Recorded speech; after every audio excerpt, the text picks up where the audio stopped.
Welcome back to the Grand Solar Minimum channel. Today is Monday, July 1st, 2019. Folks, we're smack dab here in the middle of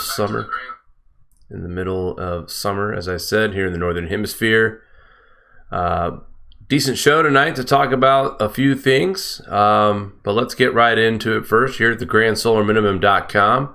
Mari has taken the time to put all of the links that we refer to during the show tonight so you can vet this information out for yourself. Let's go ahead and take a look at our space weather right now.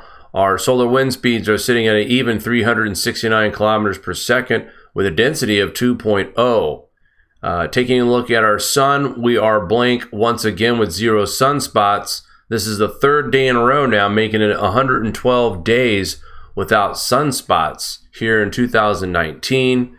Also, looking at our TCI, it still continues to drop 3.37. So the TCI getting colder as we move across into summer months in the middle here in the Northern Hemisphere. We continue to see the TCI drop. Let's go to the space weather section here at grandsolarminimum.com, or the Grand Solar Minimum, I should say. Taking a look at our solar X-ray flux. Our solar proton flux, very quiet, no action to report, no flares. Our KP indices have maxed out at 3, sitting at a 2 right now. So very, very quiet. There's our star. Again, no sunspots to speak of. I know we've got a couple of active regions here directly in the middle. Let's take a look first at this coronal hole. I'll use my arrow. That way everybody knows what I'm talking about here. Here we go. Large coronal hole that should be affecting Earth's magnetic field on July 4th or the 5th, probably early 5th of July. And then we have this little active region down here below the equatorial region kind of flare up, but nothing yet as far as a sunspot number or active region. Meanwhile, we just have active regions, no dark cores, no sunspots at the time to report coming around the bend from on the eastern limb of our star. And just taking a look at the big picture, the overall, folks. Very, very quiet sun, like we've been telling you here for the past couple of weeks. We did get interrupted of spotless days for just a day and a half. We had 2 weak sunspots. One, I don't even know if it really should have been counted, but it was. And then we had one that kind of stuck around for more than 36 hours. And since then, we are just now seeing coronal holes, a couple of developments, but nothing yet that we'll call it a sunspot. Taking a look at our TSI reading for June 26, 2019. My eyes deceive me here. I think we might have the wrong chart up. That's the latest number I could find, Jake. Yeah, all the other ones were outdated, so you don't have to use it. Yeah, we're going to skip this one. This is not the chart we usually use, but thank you for trying. I don't know what the deal is. We've had some issues with this site a couple different times where the information is not being reported. But as soon as we find out what is going on, we will update the TSI readings once we actually have that information. There's a live look at our lower 48 tonight. The action is going to be in Montana, South Dakota. Well, the southeast part of South Dakota is now action-free. Across western Kansas near Goodland and Norton, Kansas, into North Platte, Nebraska. So we'll get more into our local weather as we go into our broadcast. Let's go ahead and talk about some volcanoes and earthquakes. And Popo, once again, making some noise. Increased volcanic activity continues at Mexico's Popo volcano with 5 strong explosions and 169 exhalations of water vapor, gas, and ash in 24 hours. 2 explosions on the 29th at 1336 and 1509 were not visible due to weather conditions. 3 other explosions happened at 0052, 440, and 918 local time on June 30th, had moderate ash content. These were small ash columns here, guys. One was almost 5,000 feet. Another one was 3,300 feet. But someone mentioned in the chat before we went live, talking about all the volcanoes that have erupted. Yulan, Manum, Merapi, Popo, The list goes on. Cinnabung, Agung. So we've had quite a few eruptions over the past 14 days, and especially here, it seems like I'm saying this every week, we continue to see an uptick in volcano activity every 7 days, it appears. I want to thank the watchers once again for reporting on this. All the details and stats of the geological summary will be available there. And let's go to another area that's been active, Vanuatu, a 6.0 earthquake. Now this happened on July 1st, today, off of Loganville, Vanuatu, 1713 UTC time. It was reported of a depth of about 70 miles, and EMSC is reporting at 5.9. The epicenter was located about 22.2 miles east of Loganville and about 165 miles north-northwest of Port Vila. And I can say this, there's no damage, no structural, nothing. 152,000 people are estimated to feel light shaking, but that's it. Like I said, no injuries, no structural damage have been reported. Few people felt the light shaking of this earthquake, but nothing yet to report as far as any damages to property or structures. Also, want to mention as well, there were no tsunami warnings or anything of that sort. So the coast is clear, but just another 6.0 to add to the record books for, actually this will start off July basically with a 6.0 in that region. Total solar eclipse of July 2nd, 2019. A total solar eclipse will be visible on July 2nd, 2019 from South Pacific Chile and Argentina. The instant greatest eclipse takes place at 1922 UTC, 2.4 days before the moon reaches the perigee. During the eclipse, the sun is in a constellation Gemini. The syndonic month which the eclipse takes place has a brown lunation number of 1194. The eclipse belongs to Saros 127, is number 58 of 82 eclipses in the series. All eclipses in this series occurs at the moon's ascending node. The moon moves southward with respect to the node with each succeeding eclipse in the series, and gamma decreases. This is relatively long in total eclipse with a duration of the greatest eclipse of 4 minutes and 33 seconds and an eclipse magnitude of 1,000 or 1.059, NASA eclipse specialist Fred Epsnick noted. The next eclipse is a partial lunar eclipse this month on July 16th, 2019. And they are giving you how to see this live views from the one of the Chile telescopes presented without audio beginning at 1900 through 22 UTC. 1 hour program with live commentary in English from 20 to 21 UTC, and a 1 hour program with live commentary in Spanish from 20 to 21 UTC. NASA Television will also be carrying the English language program on its public channel. Good to know, folks. Both programs will feature updates from NASA's Parker Solar Probe and magnetospheric multi-scale missions. So I just got some new motivation to watch tomorrow. If those of you who have satellite or cable and you get the NASA channel, be sure to tune in. I'm sure there will be a live stream link available.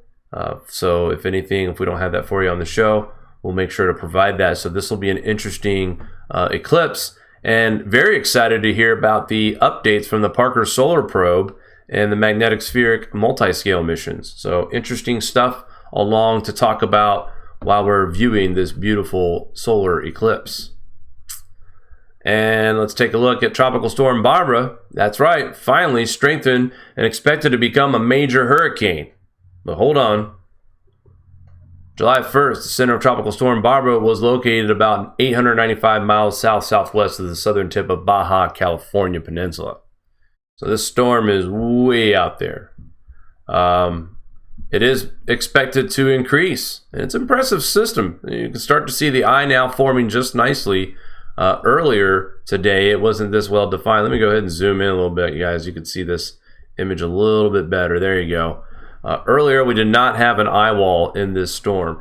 Now, I saw the track for this, and what is expected is for this storm to continue to move to the northwest Pacific, but then start tracking back down towards the southwest before heading out straight due west before finally fizzling out.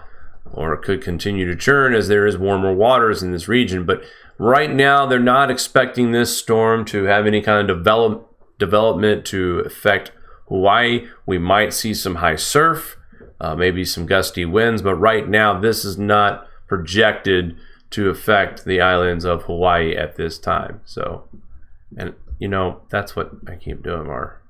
What? I'm just talking out loud for no reason, really.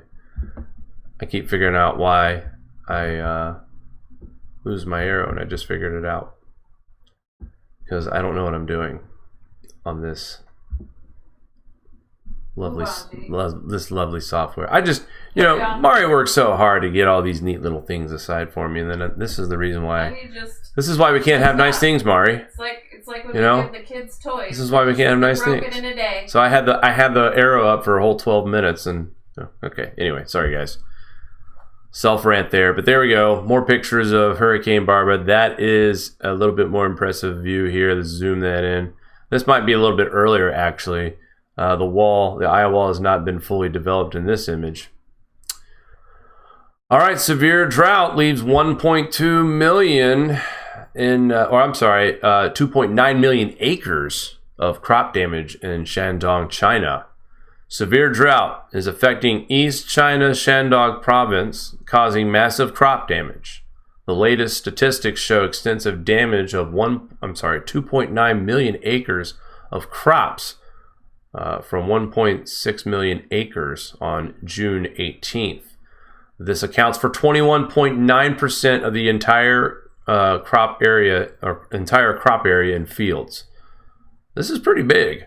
China talking about 21% of its crops in danger right now. An emergency response against the drought has been set up by the authorities in Shandong. And I wanted to bring this up tonight. Thanks again to Watchers.news. Because we talk a lot about China. I know I've heard other GSM presenters talk about China, about how they're going to be better prepared. And this is the test for them. Let's see if they are able to overcome these drought conditions.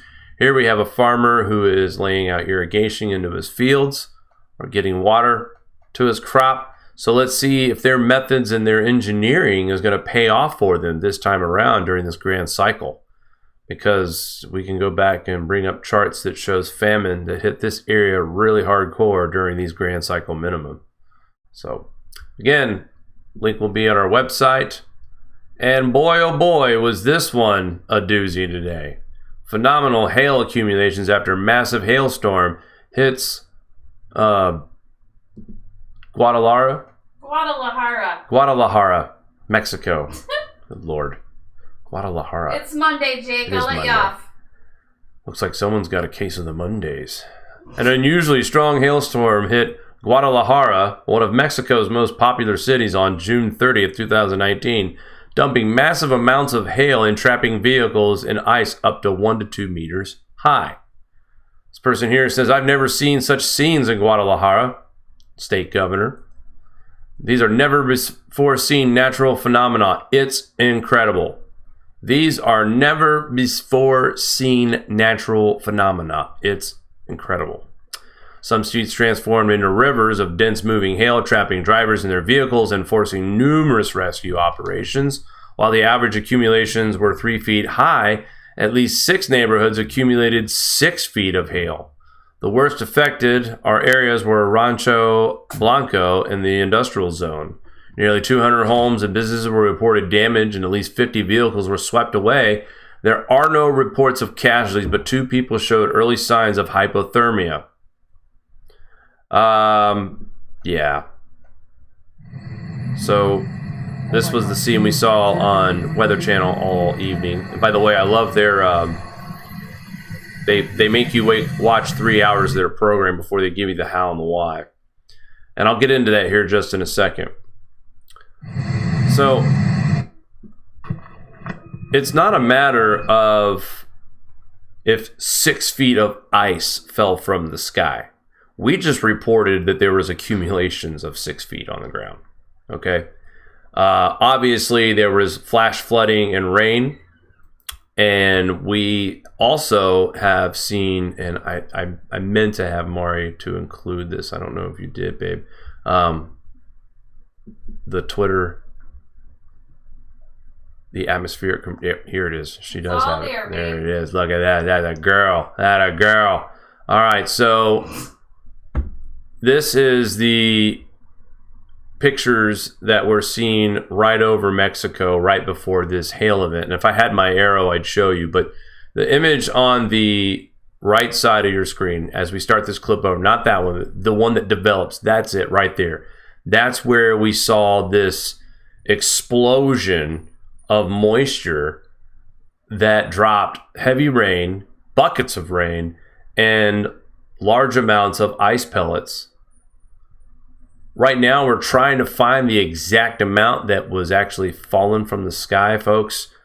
What's incredible about this, and a lot of people are forgetting about, is atmospheric compression mixed with cosmic rays and nitrous oxide. And all that interacting together is what gave us the amount of ice pellets that we saw from this atmospheric compression event. So whether or not we had 6 feet of ice that fell from the sky or just accumulated in the streets, the point is we've never seen anything like this before. And we all know those 3 ingredients I just talked about in the atmosphere all comes from grand solar minimum conditions in the atmosphere. That's the main point. That's what we're driving here. No, it's not climate change. It is a weather phenomenon. It is natural. And these things happen when the atmosphere has the right conditions, and it can happen at just of a snap of a finger, just like it did. This took no time to fall. So again, very serious situation. That far near the equator, that much ice pellets falling from the sky, that much cleanup. They had to get the National Guard in there to get bulldozers to scoop this stuff out of the road. Cars were buried, and the temperatures were 88 degrees Fahrenheit. Then people, write this one down, guys. When was the last time that somebody suffered signs or symptoms of hypothermia on an 88 degree Fahrenheit day? Write that one down. June 30th, 2019, that's when it happened. It's the only time it's happened.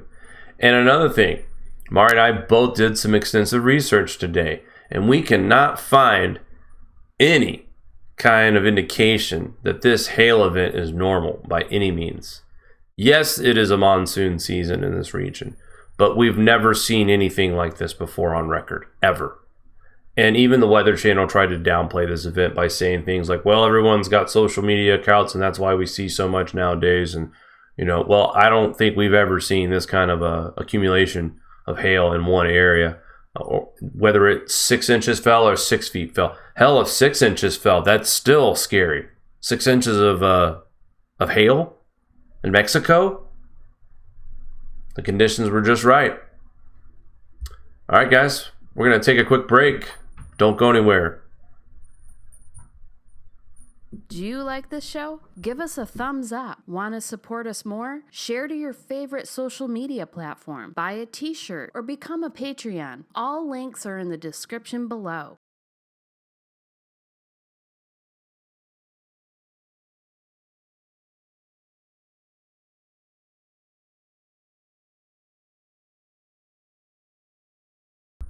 All right, climate news section tonight. President Trump slams renewable energy at the G20. Been kind of waiting for some of these reports. Not trying to get political. I just want to kind of put it out there that if you're an American voter and you're worried about your money being wasted or your taxpayers' money being wasted on green energy, this president is trying to assure you that you don't have anything to worry about as long as you are voting for him. And he criticized other countries for pursuing technology that doesn't work, which is a true statement here by guest essay by Eric Werrall. Trump rejects need for climate change action at G20. U.S. has cleanest water and air we've ever had. Maybe the air part, I'm not so sure about the water, but let's continue to read. President Trump broke with the group of G20 nations on the need for climate change action on Saturday, saying United States has the cleanest water that we've ever had. Speaking to reporters on Saturday, Trump said, I'm not sure that I agree with certain countries with what they are doing. They are losing a lot of power. I am talking about the powering of a plant. It doesn't always work with a windmill. When the wind goes off, the plant isn't working. Okay. We didn't elect him for his public speaking, that's for sure. It doesn't always work with solar because solar is just not strong enough, which there is a lot of truth to that statement. Obviously, somebody is advising Donald Trump about wind and solar, all right? He's talking about when the wind stops blowing, so does the plant, right? Or if we're using solar panels, that's great, but the sun's not putting out the output that we need right now. And a lot of them want to go wind, which has caused a lot of problems, he continued, according to the Washington Post. Wind doesn't work for the most part without subsidy. The United States is paying tremendous amounts of subsidies for wind. I don't like it. I don't like it. Well said, Mr. President. Clear-headed observations which should be obvious to anyone with a brain. Agreed. We know, we've reported this several times on this channel, that green energy does not work yet. We don't have the technology to power a grid yet. We don't have the technology to properly dispose of all of these solar panels safe and clean, in my opinion. I know some others might disagree. We've told you guys about states in the United States that have tried to increase the use of solar and wind along with their grid, and with the maintenance cost and how much it costs to harvest it, replacement or continuing work on the infrastructure of harvesting from these solar and wind fields, usually about 15 to 40% higher electric bills from states that have integrated solar and wind power a part of their energy supply. And the reason why the electric bills are so much higher is because it costs so much to manufacture these fields, to harvest it, to maintenance it, to run these transmission lines. There's just so much money and so much cost involved right now. And the bad part is that we only get solar and wind 10 to 30% of the time. I mean, to me, if the cost wasn't so high, then I would say go for it all day long. Keep trying your little hearts off, and we'll figure out how to make solar and wind work. But at the price tag, when it comes to the actual costs of building these plants, these solar wind fields and solar farms, the maintenance costs that go involved with this, it's a mess. And what's troublesome is we know from experience the last 2 winters have been colder than the one previous. And with what's being said about Australia earlier this year, with how quickly they got cold, and what we already know with Dr. Zarkova's confirmation of the coming grand solar minimum. And by the way, folks, it's not just Dr. Zarkova that thought we were in a grand solar minimum, or at least into one by 2020. There's several solar scientists, and there are several people throughout the community who have said it all along that we were in a grand solar minimum. So I'm going to take preparations. When NOAA and NASA come out with agreements that this will be the weakest solar cycle in the last 200 years, and then you have Dr. Irina Kitashvili from NASA tell us that it's going to be weaker than what... What's that? Katia Shively. I'm sure she'll forgive me. She's probably thrilled that we were sharing the information like we did, because not a lot of people were sharing that presentation, and that's upsetting. It's important news. And then top it off with Zarkova's paper that was released on June 24th. So there's like 3 or 4 major things right there in the last 3 weeks that really show a strong indication that these floods, the hail, the temperature swings, all of that, that's going to continue. And it just started. It's supposed to get worse. So hopefully we can continue American energy by not including solar and wind as the main source for our power. The day we start shutting down coal plants and nuke plants and stop using natural gas, you're talking about blackouts all the time, people freezing to death, people heat stroke when it's hot. I'm telling you, it's chaos.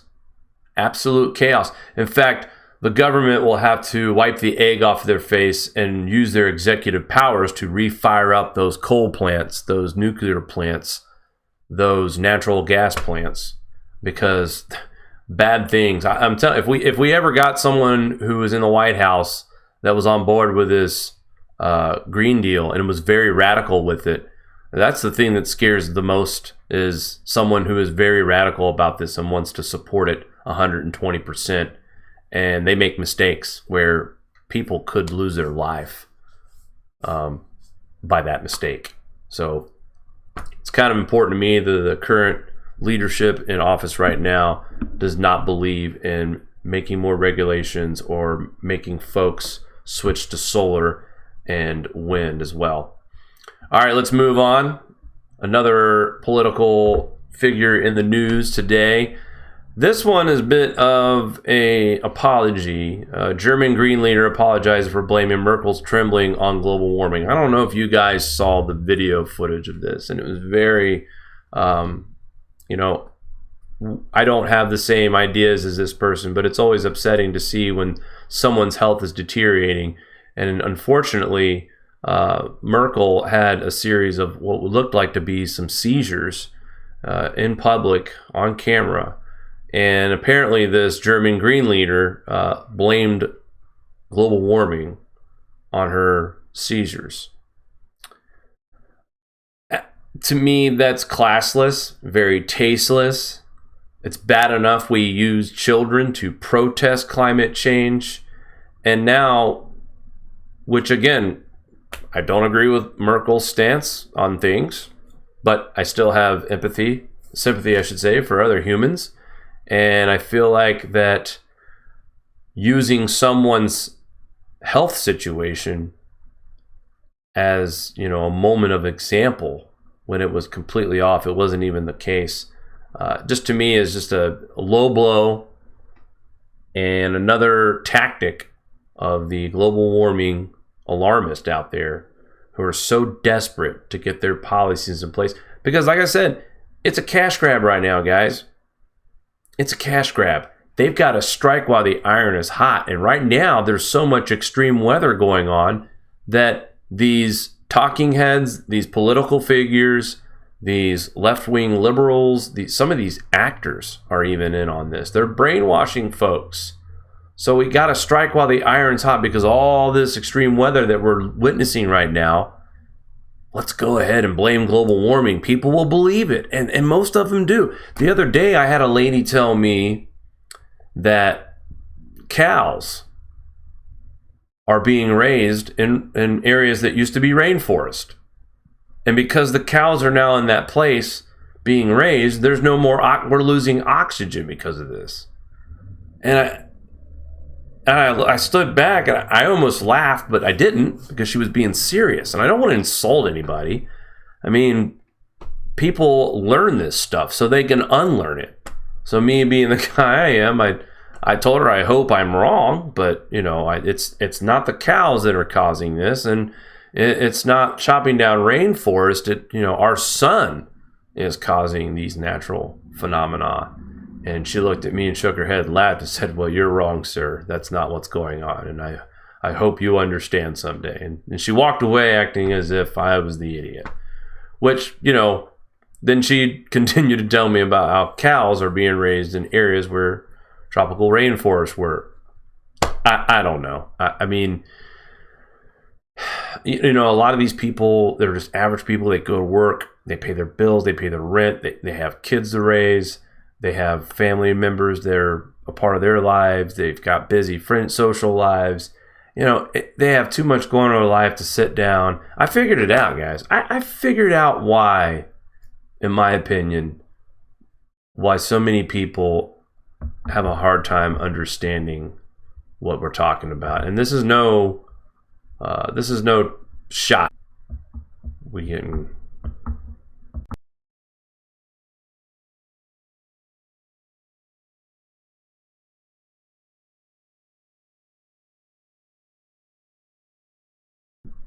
All right, guys.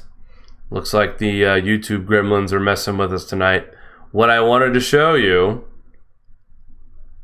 why so many folks just believe what they hear from Al Gore and George Clooney and Robert De Niro and all these movie stars, all these people out there that are starstruck by these people. And then all of a sudden they start talking to us about climate. And like, oh no, George Clooney says that my SUV is causing climate change. Oh my God. Bill Nye called me an effing idiot and told me to wake the F up. That's got to be a serious message if Bill Nye is using the F word, right? But I think the main reason why that people have a hard time understanding what most of us are trying to lay down about the climate is this stuff right here. The abstracts, the actual papers, talking about oscillations of the baseline of solar magnetic field and solar irradiance on a millennial timescale. A lot of people are probably intimidated by all the science that's packed into this and all the work that these physicists have done, such as Valentina Zarkova. Her math works. But to the person who watches SportsCenter and Weather Channel and maybe their local news, and they go to their kids' sporting events and they shop and they go fishing and they have friends they go see on the weekends, where are they going to have the time to sit down and learn about sunspots or magnetic fields or coronal holes or cosmic rays and how they interact with other particulates and volcano eruptions that cause cooling? It's confusing to the average person. Cosmic rays enter the atmosphere and they heat up the volcanoes, but the volcanoes cool the planet. And they're probably sitting there thinking, well, how does that make sense? Because most people would think, oh, well, the lava, that's heat. Why wouldn't it warm the planet? It doesn't work that way. And I think that's what's the real hard sell about this topic, grand solar minimum, natural solar cycles, is that sometimes I think the science is too much for people to wrap around their head, or they're too lazy to take a few hours of their week, and I mean it, hours, it really does take that, to kind of get the idea of what's happening right now. I'll tell you a good place to look, and by the way, watchers.news, thank you very much. Article submitted. Mara, you did a little write-up here, didn't you? I helped Teo write it. He did some edits, and then he posted it. Also, we put the YouTube video for Zarkova, the recent one, and right below that, we were just talking about understanding what's happening right now. So for those of you who do like to read and would like to have a better understanding on what's happening right now, I highly recommend Climate Revolution, the Grand Solar Minimum, written by David Dubine of Adapt 2030. This book is jam-packed with information. A lot of you are very familiar with it. Some of you probably would like to have a little more time with it to understand. And I've had a little bit of time to go through this book. Mari has as well. And it's something that I will refer to. There is things that I would like to learn more about as well. And I think Dave puts together over 200 pages of information that's factual. It's been vetted. At the back, there's a reference page, multiple people that David suggests for Grand Solar Minimum News. Highly recommend that all of you take time to at least check each link out, because everybody brings something different to the table when it comes to this topic. But thanks again to Watchers.news for featuring our Zarkova interview today on the front, July 1st, 2019. Very proud of this, as well as I have to really hats off again. I hate to be kissing your butt, boss, but Mari has done an outstanding job with the work here at the Grand Solar Minimum. The behind the scenes, the website work, the video editing, the constant contact with Teo here at Watchers. The relationships that Mari has helped building for this website, this YouTube channel, for this community is out of this world, the effort. So I really do applaud you, Mari. I appreciate the hard work. And thanks to you, we get to do things like this and look at our work being featured on a well-known website that promotes, or not promotes, but reports on natural disasters worldwide, not just locally. Also, another person that is getting some props right now, not only is David written a book, but Christian over there at the Ice Age Farmer channel has been featured in ZeroHedge.com article, and good. Here's another guy who has done the work. This is a map of, actually this one's not the clickable one here. Let me zoom out here. There's a link for that. Here we go. So this article is featuring Christian's work. And Christian has taken the time, guys. If you take a look at his map, click on the link where it says click here. And you can click on each of these pins. Significant AG losses left in Harvey aftermath. Click on the source button. Brings you right to what happened after Harvey. This is from August 30th, 2017. Almost 2 years to the day by a month off. So one of my favorite things about this map is that these are vetted, verified sources. Not just fake news on some crazy fake news channel or some fear derogative or some fear driven channel to cash in with. These are truthful articles. And what is alarming is that I imagine Christian, when he updates this next year, how much more we will see in the United States when it comes to crop loss. Right now, the majority of it from last year and the year before is in Europe. And of course, India has a bulk of it as well. And also, we got to talk about China and Japan. Not so much Japan, but the Philippines, definitely. Taiwan, definitely. Interesting, probably just not enough information from South Korea and North Korea. We know they're having food issues over there. A lot of that has to do with government sanctions that's been placed on them, but they are battling drought as well. But excellent work again from Christian, Ice Age Farmer, putting together a map of crop loss events and where the source is from. So we've got a really good book that is good for the understanding of Grand Solar Minimum, crop loss, food increase prices, you name it. Anything associated with happens at Grand Solar Minimum, David Dubine's book is going to cover it. And then we have Christian over here who lists out all of the farming crisis, basically, for the past several years to kind of put a footnote or a footprint on different parts of the United States, their troubles already. And again, we haven't even started it. This is just the very, very, very beginning. So many places that are going to be added to this list for next year. This will be a scary report by the time we get it at the end of the summer. So congratulations to David Dubine, your book, and Christian for making an article, Zero Hedge, and his work, his dedication to making sure people are aware that this is not just some false flag or fake news situation. This is real. This is going to continue to get worse.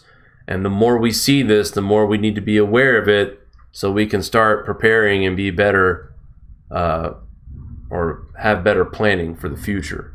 That's what we need right now.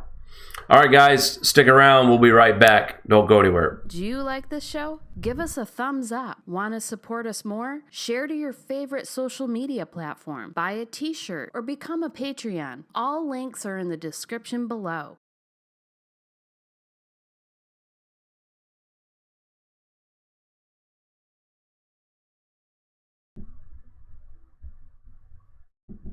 All right, weather news. Not a lot going on, as far as weather.com or AccuWeather to put an article up for, but did want to put a couple pictures up. Vegas, this is captured from a plane, a microburst. Mari actually was doing a lot of research today because she was trying to find records on the hail, and there was a lot of microbursts that happened over the last 7 days, so she wanted to share some of these images. And then here we go, a slow-moving massive tornado here in South Dakota. This was probably in the southeast region, I imagine, from where these storms that we were looking at earlier from windy.com. But these slow-moving tornadoes caught people off guard for sure. South Dakota tornado stood still for at least a half hour Saturday afternoon, producing a mesmerizing sight for miles, Martin, San Diego. It was awed by a number of witnesses. Quietly touched down near Martin, South Dakota on Saturday. Caught people off guard as it made its way to the ground, quietly spun in one spot. I looked to my right, the tornado went to the ground. I looked over there, it was, you just kind of go, wow, you want to get away from it, says one individual, Marlon Bunny. Once the funnel cloud was reported to Bennett County Emergency Management, several storm spotters headed out to find the storm about 10 miles west of Martin. Law enforcement blocked Highway 18 to turn traffic around, and emergency manager Jeff Sisko said that at least 2 homes were evacuated. Let's check this out. Wow, this is some great footage. Goodness.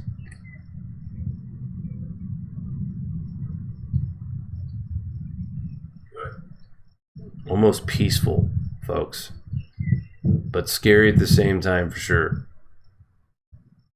Amazing footage here. Thank you very much, Live Storm Chasers on Twitter at Live Storm Chaser. Here's another, oh, that's the same people from Twitter there. It looks like, oh, I got another image of it too. A little bit closer. Wow. One that shows the beginning of the formation, which is spectacular. At the beginning? Wow. All right, let's go try to find that. Mari has a really, so we have some footage here. Oh, here it is. Okay. Let's check this out, folks. This is the very beginning of this tornado. Thanks again to Mari for finding this footage. We can go without the music, I think. Yeah. So this takes a little while, of course. This is nothing instantaneously, but look at that, folks. And what do we need for tornadoes? We've fell off. I was watching the report for June, and we only had a couple of days where we had more than normal tornadoes. It was obviously this, oh, look at that. So the ground, and now these two, the funnel from, of course, it's connected at this point, but you wouldn't have known. Very interesting formation. Wow.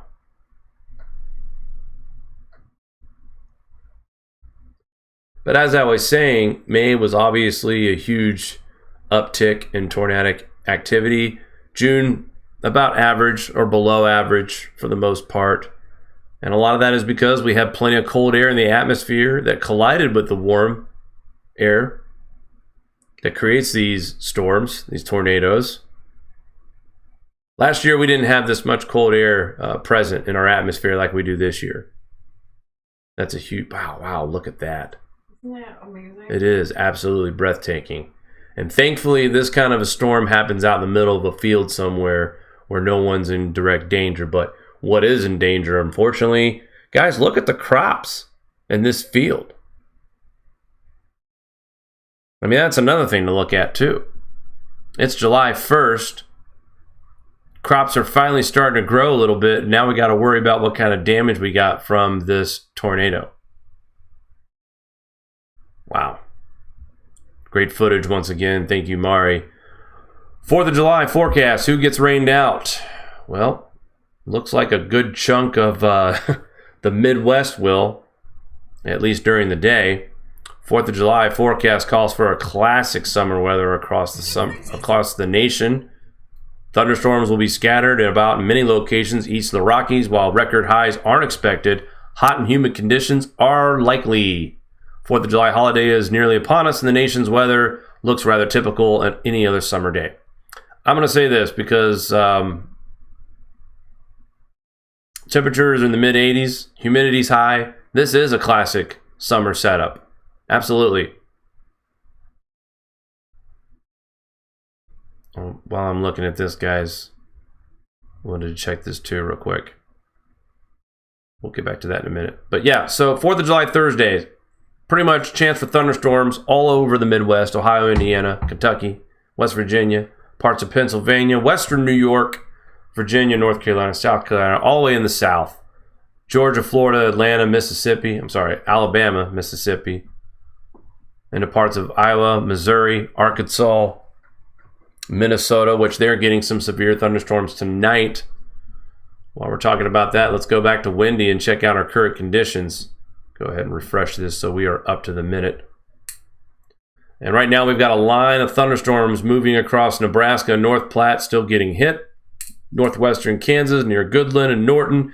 You've had some storms and rain for the past half hour or so. It will continue, it appears, as this system will slowly move east. But we also have thunderstorms in parts of Montana as well. And South Dakota, once again, dealing with storms in the far southeast tip of the state.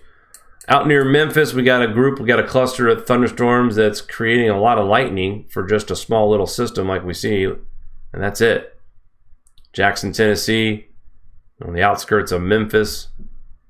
These storms are moving to the northeast at this moment. Let's move a little further east. Not much happening in the western New York region. Pretty quiet tonight. Same further up state. And again, just not a lot of action as we speak tonight, which is good. We need some quiet days, for sure. Let's go ahead and take a look at our GFS model outlook through tonight into tomorrow morning. We have chances of showers developing across the same areas that we've been talking about: Oklahoma, Texas, Arkansas, Missouri, Illinois, Indiana. Almost an identical line of storms moving through tomorrow in the same spots, and then a little bit more widespread rain going into Wednesday this week, and just kind of hovering around the Midwest. A little bit of break overnight Wednesday, going into Thursday morning, as we see storms and showers firing up across the country. North Dakota, South Dakota will be dealing with this as well. And by Thursday evening for 4th of July fireworks, it looks like if you live in southwest Columbus, Ohio, and south, Indianapolis, Indiana, of course, parts of northern Indiana, most of Illinois, Missouri, Iowa, Minnesota, parts of western Tennessee, parts of Kentucky, and most of West Virginia. You guys look like it might be a soggy night, so definitely bring a jacket for the rain. However, the temperatures on this night is going to be another thing as far as being comfortable. Definitely very comfortable for 4th of July festivities. In fact, 80s and 90s as we go into the next overnight hours. Not getting very cool. So this is going to be perfect-wise temperature for the 4th of July. However, some of you might get rained on the 4th here this coming Thursday. Looking past Thursday, Friday, a bigger chance of widespread rain, again, just in the same area. And just like on the 3rd and 4th, South Dakota and North Dakota getting heavier storms moving across Minnesota, which they're dealing with floods right now as we speak. And another chance of widespread moisture for the Midwest, Indiana, Illinois, Kentucky, Ohio, and Western New York, and Pennsylvania.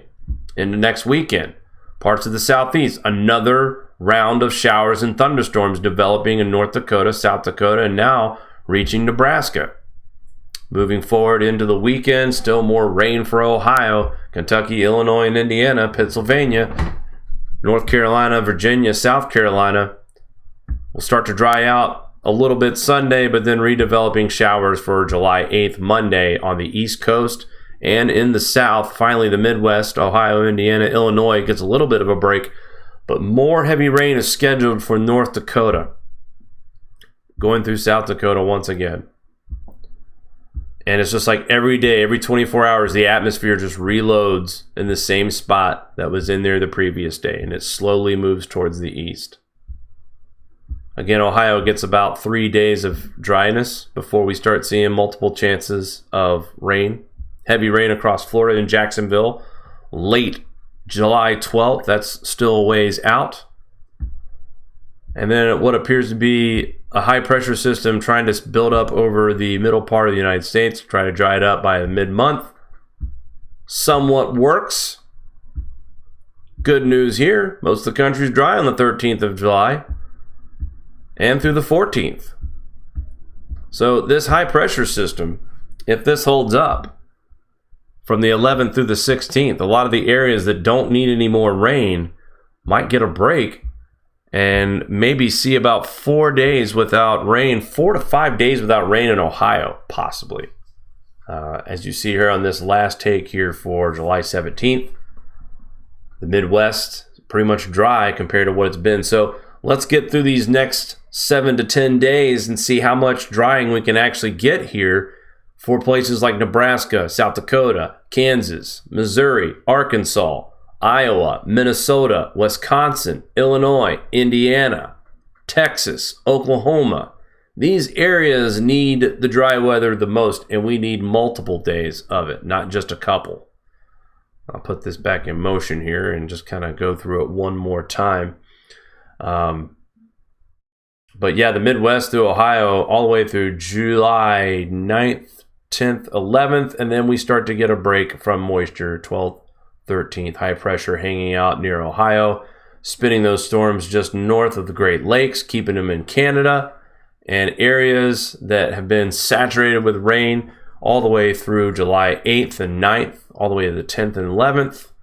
Now those areas have high pressure setting in and basically shielding any moisture from falling until it looks like we start getting chances for moisture again around July 17th. So a good chance of almost a week of no rain in certain states. Nebraska, Kansas, Iowa, the Dakotas especially, Ohio, Indiana, Kentucky, Tennessee, and the Deep South.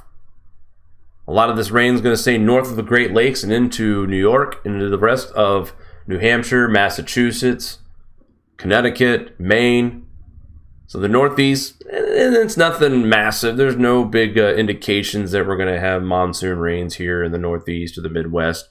Just steady and moderate showers. But at this point, the soil saturation is so bad that Can you show that map up a little bit? I'm sorry? That map, put it up a little bit. There's nothing going on, folks. No one cares about Florida then? Yeah. No one cares about Florida. Actually, I take that back. So here and this is what happens when you start driving your attention to one region.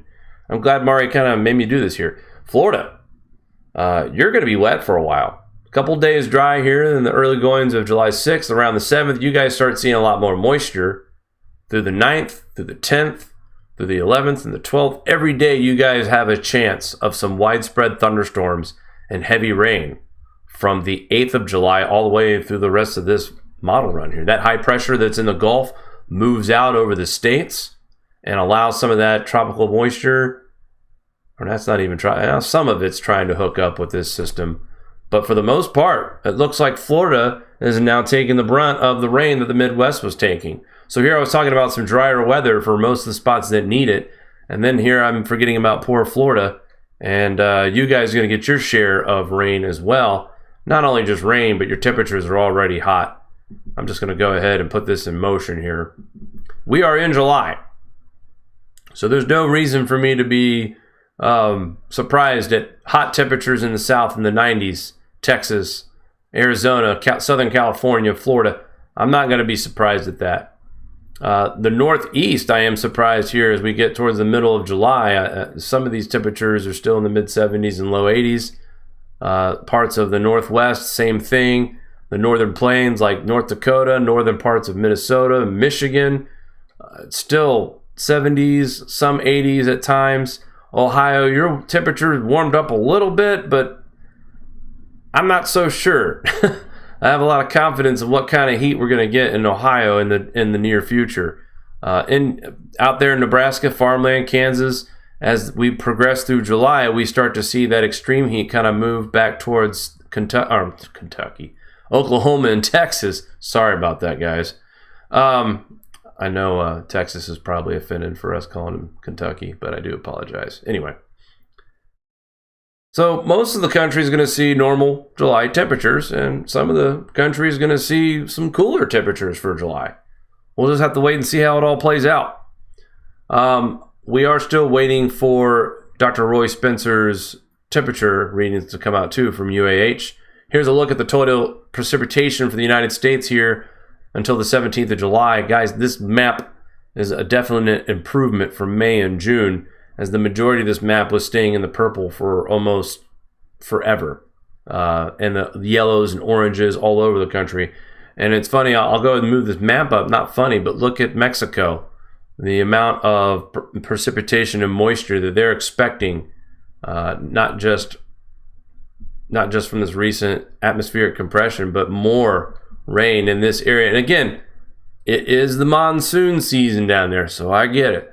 So we will definitely have an uptick in news to report from places in Mexico in the coming weeks for sure. Got the European weather map in action right now, and again, about the same as what it is here in the U.S., off and on rain throughout parts of Europe, France, Italy, the UK, off and on showers. Denmark, you probably wish you had a little more rain than you're getting right now, but unfortunately, that's all you're getting. So there, deal with it. Mari, would you like to come over here and say hello tonight on this lovely hot July Monday night here at the Grand Solar Minimum Channel? We got a case of the Mondays here, Jake, don't we? Yeah, a couple flubs tonight. Oh boy. Anyway, wow, chat's going crazy, Jake. I would like to say thank you to our super chatters. We got Matt Bros. He knows better. Dang it.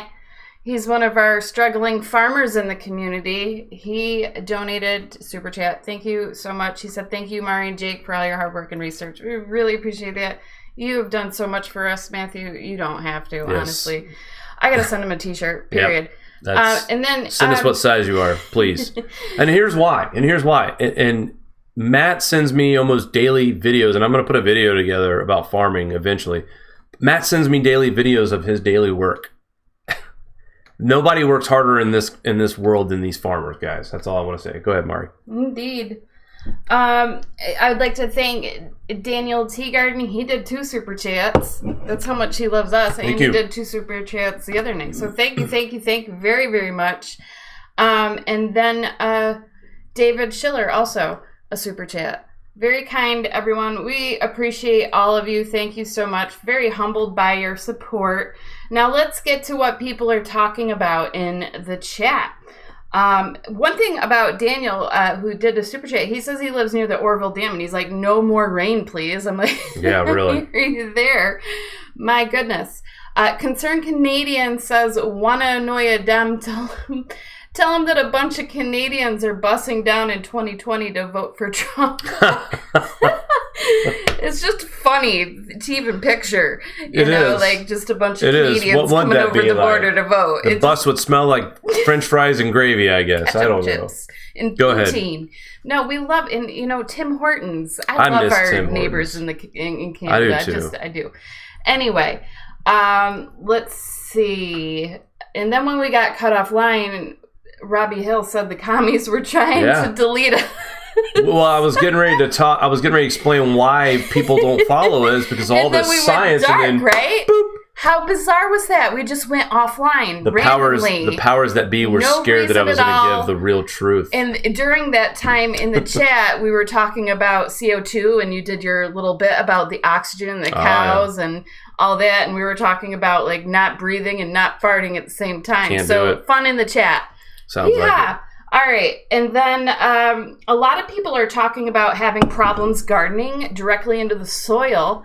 and are Raised converting beds. to raised beds Yes. because we have so much precipitation. So a lot of interesting things in the chat. Oh, what do you do? You always do that, don't you, Jake? They were also talking about how many Americans are ignorant about earth science, and they don't really teach science in public schools anymore. It's more political science. And I'll back that up with that Scholastic magazine that I saw telling kids how bad straws are. Out of all the things they could be teaching kids, it's like, what has happened? So that's all I got. Thank you for joining us on this Monday evening. We'll be back, what was it, Wednesday, G? Mm-hmm.